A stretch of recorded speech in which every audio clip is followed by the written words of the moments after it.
Before breakfast reached a household in Tenochtitlan, it might already have crossed water. At dawn, a narrow canoe moves through a canal. The load is not treasure, it is food. Baskets of green leaves, chili, tomatillo, squash, perhaps maize or amaranth moving from a producing district toward people who do not grow everything they eat. The paddler keeps the canoe low and steady. Ahead, the canal opens toward a city built on islands, raised ground, causeways, and water routes. This is a reconstruction, not actual footage. Archaeology, colonial maps, museum research, and early written accounts let us rebuild the system in broad strokes. They do not preserve one complete market morning, and they do not settle every estimate about the city's population or food supply. But they do reveal something more interesting than a miracle garden. Tenochtitlan worked because several systems overlapped.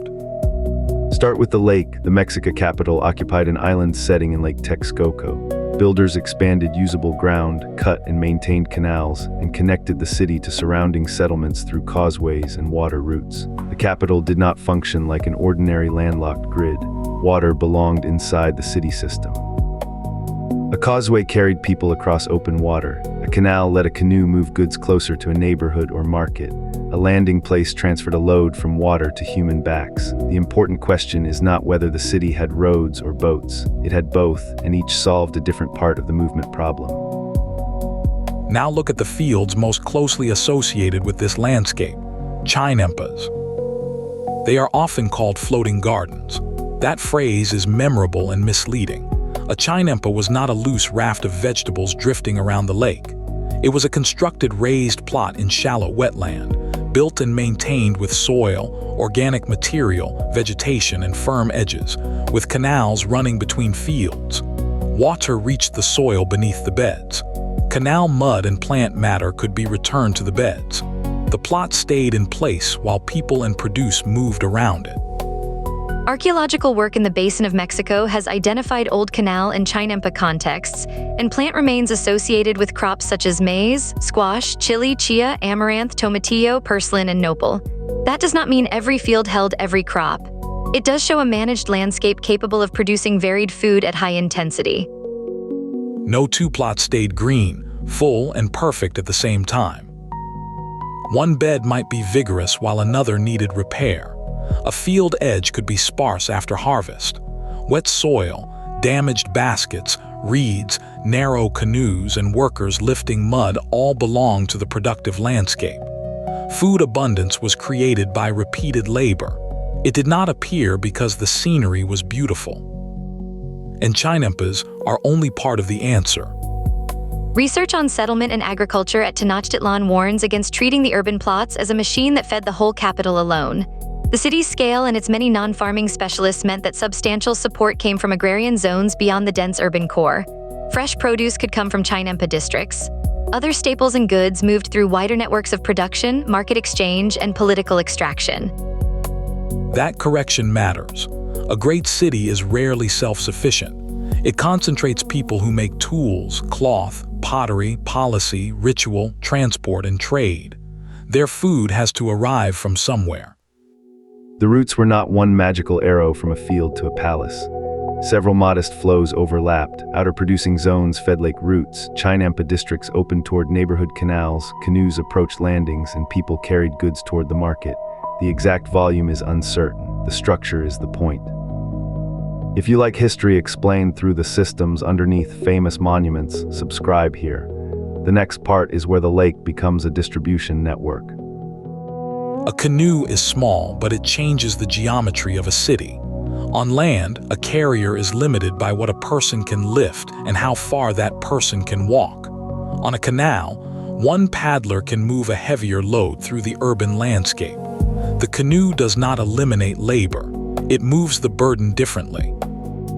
Imagine one route. A single canoe leaves a producing edge and passes fixed raised plots. Clouds move slowly. Reeds bend. Water ripples against the hull. At a neighborhood landing, two people unload baskets with steady, practiced movements. The work is busy without becoming spectacular. Some goods continued toward Tlatelolco. INAH identifies Tlatelolco as the city's principal commercial center, and Spanish witnesses described a market that left a powerful impression.